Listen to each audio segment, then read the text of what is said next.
জান তুমি মোক কেতিয়াও এৰি থৈ নোযোৱাতো? নাই কেতিয়াও নাযাওঁ।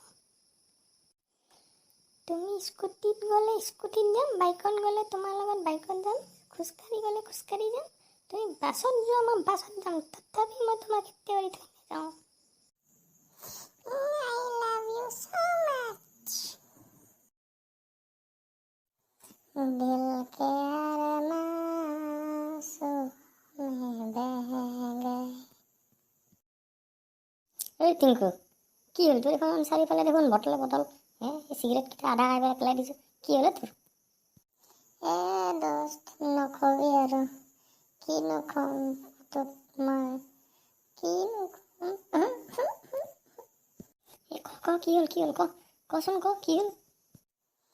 শুন তেনেহ'লে, সেইদিনাখন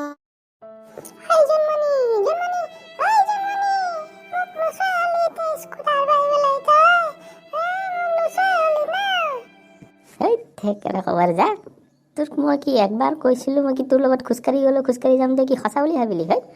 গাড়ী চাড়ী বাইক চাইক কিনি ল কিবা, মই এতিয়া স্কুটি পালোঁ, মই স্কুটিত যাম। সেইটো কথা, কি কৰিবি দোস্ত, উপায়তো নাই। আজিকালি ছোৱালীবোৰ আৰু তেনেকুৱাই আৰু চব সুবিধা পাতি, বুজিছ, চব সুবিধা পাতি। হয় দে দোস্ত, কিনো কৰোঁ, মোৰতো পইচাও নাই যে মই এইবাৰ স্কুটি নাইবা বাইক কিনিম। ভগৱানে যদি ক'ব পৰা মিলাই আৰু কিবা এখন, কি হ'ব আৰু। দে তই বটল মাৰ, মই যাওঁ দে। নমস্কাৰ, প্ৰাইম টাইম নিউজ পঢ়িছোঁ মিলখা ভূঞা। আমাৰ তাত এটাই মাত্ৰ আহি পোৱা ব্ৰেকিং নিউজ মতে অসম চৰকাৰে যিমান মেট্ৰিক পাছ কৰা ল'ৰা আছে সকলোকে বুলেট দিব। Breaking news. মজা দেখোন, টিংকুক ক'ব লাগিলগে। টিংকু